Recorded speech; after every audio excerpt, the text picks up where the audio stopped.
अपनी innocence prove करने का ओनर उन पर होगा, पुलिस के ऊपर नहीं। तो कम से कम उसके आधार पर हम उन्हें सजा दिलवाएंगे। पाकिस्तान किसी भी न्यूक्लियर वॉर में के बाद पाकिस्तान राष्ट्र नहीं रहेगा, भारत फिर भी रहेगा। जो उनके फ्रंट ऑर्गेनाइजेशन टेररिज्म को चला रहे उनके ऊपर भी उचित और संपूर्ण कार्रवाई की जाए। When a nation sleeps, someone must stay awake. Someone invisible, someone uncelebrated, someone who operates in silence to save millions of people for his country. Some stories, sound like cinema. But some stories even scare the cinema. They are that dramatic, that challenging, and that fearless. Now, one such story belongs to a man who's also known as the James Bond of India. The shadow warrior, the man who doesn't blink. This is not a political story, not a sensational story. In fact, this is the story of a mind, sharp, disciplined, and unshakable. This is the story of a man who gave up his normal life so that billion people like us could live our lives safely. This is the story of Sir Ajit Doval. Hello everyone, welcome to the inspired episode by Vajiram and Ravi, and my name is Richa Sharma, and today we are going to explore the story of James Bond of India.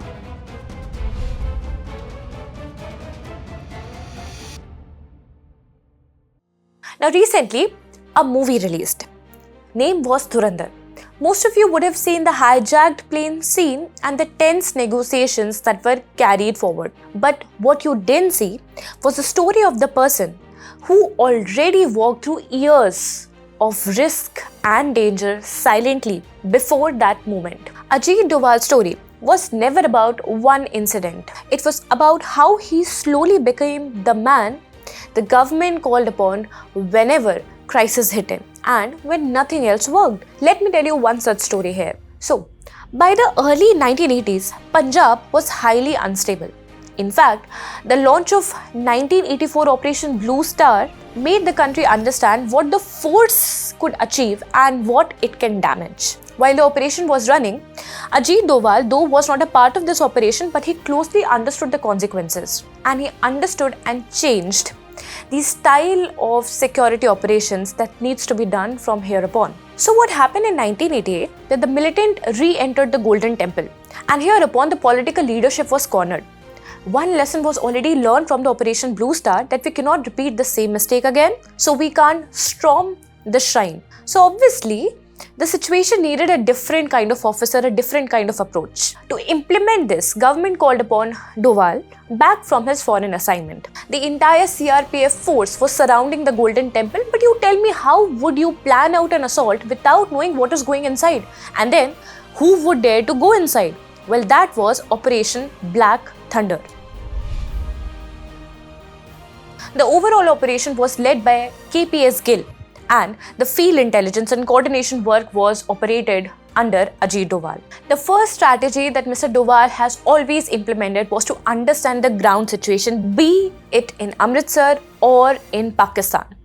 So he disguised himself into a rickshaw puller and thereupon started roaming around the Golden Temple, around the streets. He started thereupon gathering all the important information that he could, but then he understood that enough information can never be collected without entering the Golden Temple. But how can one enter the Golden Temple while knowing that his life would be in danger? But it was not a new thing for our brave heart Mr. Doval, because he had already disguised himself for 7 complete years in Pakistan. Whereupon he learned good accent and control of the language Urdu.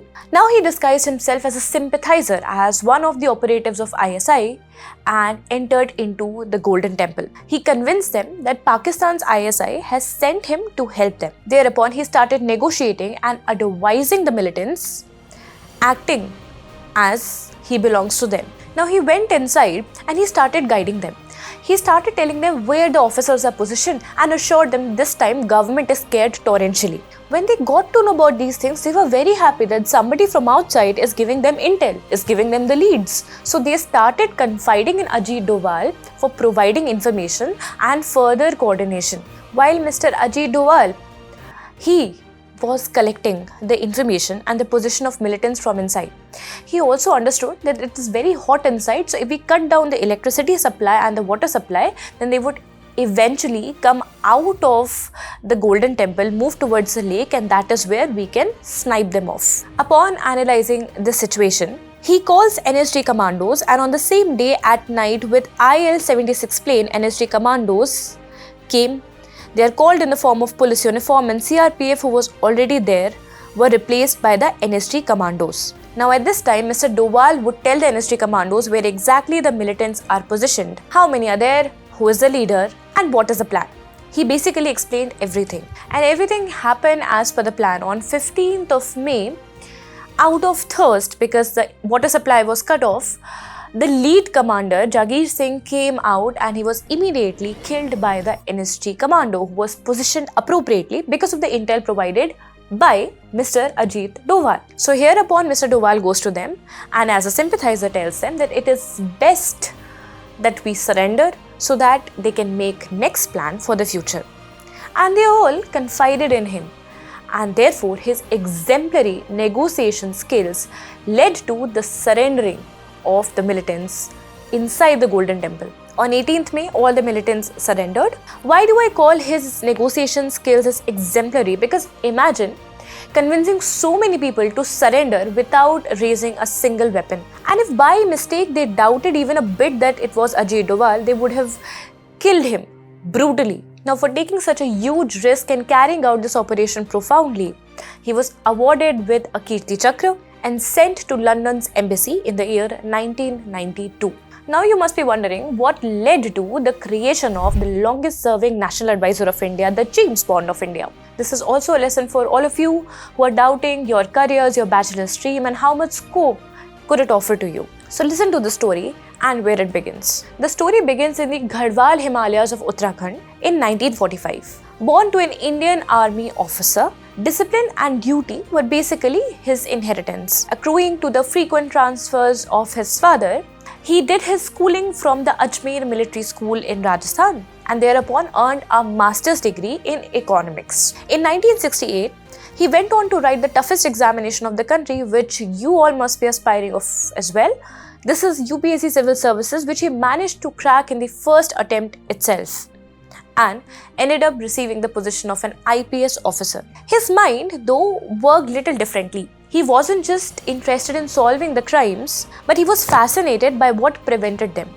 He knew knowledge is power, but information intelligence is even greater power.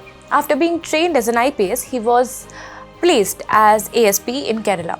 And in 1971, there occurred an incident which made Doval sir famous in a very small amount of time.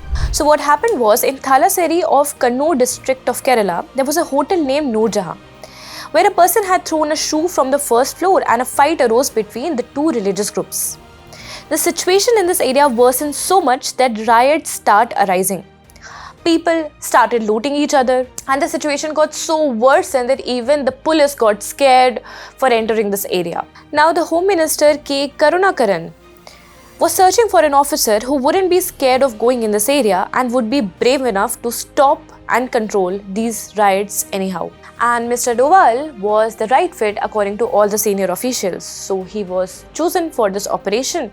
And now I will give you a very good case study as to how to solve the communal riots and the related problem. After receiving the instructions, Mr. Ajit Doval started roaming in the entire area in which most of the officers were even scared of stepping in. But he understood that vigilance is the first and the biggest power and patience is the second. While he was visiting there, he started collecting even the minute of the details. Now, instead of deploying the use of forces directly, which he could have easily done, he used strategic intelligence gathering techniques. He deployed heavy police only in the coordinated hotspot areas, and he eventually identified the leaders who were leading both the groups.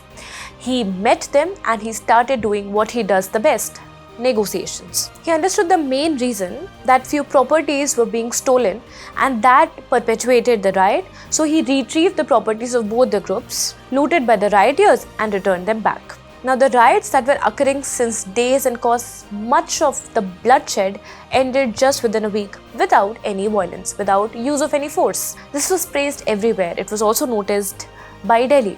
And so within few months, he was called from the Kerala state to the Delhi and appointed in the direct operation wing of Intelligence Bureau. And from here, Doval sir enters the world of spy, becoming one of the finest spies of all times. Ajit Doval's most legendary operation would start now, when he enters Pakistan and lives in the disguise for about 7 years. Imagine this: no real name, no real identity, no guarantee of return, just a man on his mission. He spent all these years as an undercover operative, blending seamlessly with the locals. His survival depended entirely on adopting the language, the culture, religious customs, food habits, and daily routines to avoid suspicion. In fact, it has been documented that there were 2 instances where he accepted that he was exposed. उसने मुझे बुलाया, उसने कहा तुम हिंदू हो, मैंने कहा नहीं, कहता मेरे साथ आओ, मैं उसके साथ चला गया. But he still managed to protect himself, his family, and collect and gather the essential information required for creating the national security framework for India. His operation remains one of the longest and riskiest human intelligence missions that have ever been recorded inside a hostile territory, and is often cited as a benchmark in undercover intelligence tradecraft. Here is a hidden talent which we all must need to appreciate.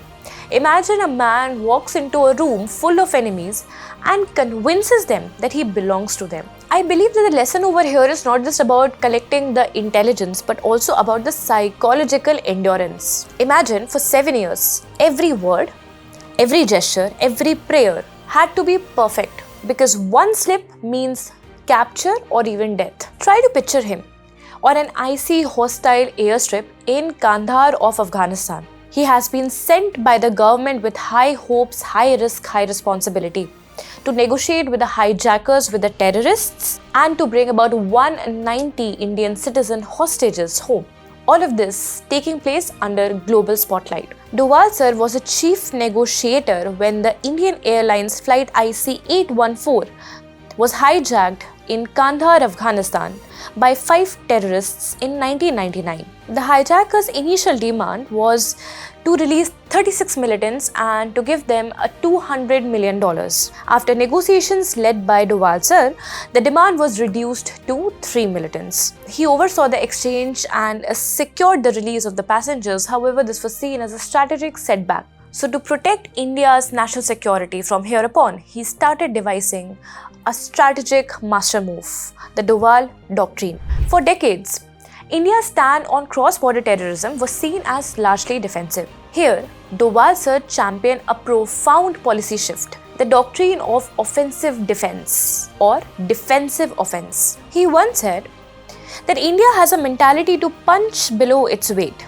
We should not punch below our weight or above our weight, but improve our weight and punch proportionately. This is the Doval doctrine in its purest form. It is not about giving mindless aggression towards the enemies, but it is about developing comprehensive power. What is comprehensive power? It is a whole sum of not just military power, but diplomatic power, technological power, and also economic power, so that India could enhance its weight. To aid this, he didn't just plan the operations, but he also built institutions, be it strategic think tank or building the multi-agency Center for Intelligence Sharing and turning National Security Council Secretariat into the nerve center of India's strategic policy. In September 2016, after militants killed soldiers in Uri, India launched surgical strikes across the line of control. In February 2019, after Pulwama attack, Indian warplanes struck deep inside the Pakistan at Balakot. Both actions were clear and strategic messages. But his genius was not just about deploying the forces kinetically, but also to know when to not act kinetically. So in 2017, Indian and Chinese troops were locked in a tense 73-day standoff at Doklam. Now this crisis was diffused using the back-end channels, diplomacy and firm negotiation.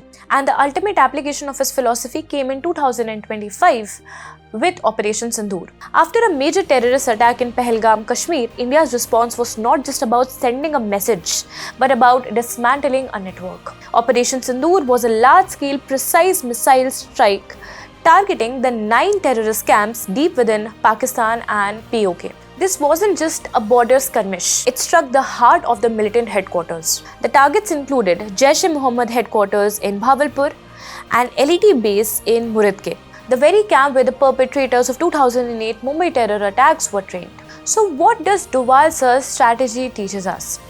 it teaches us that courage has many forms. That there is a courage of the soldier at the front line, and then there is courage of the mind that takes all the back-end decisions. The courage to live a lie for 7 years for greater truth. The courage to walk into a temple full of militants fearlessly, armed with nothing but a story and a brilliant mind. And the courage to change a nation's strategic posture forever. He operated in darkness so that his nation could thrive in light. He is a reminder that the destiny of 1 billion people is often secured not just by the voices that lead them, the minds that listen, watch, and think 10 steps ahead. And that's a legacy worth remembering. So salute to this brave heart, and I hope you found the story inspiring and useful for your ethics essay and the other papers for UPSC examination.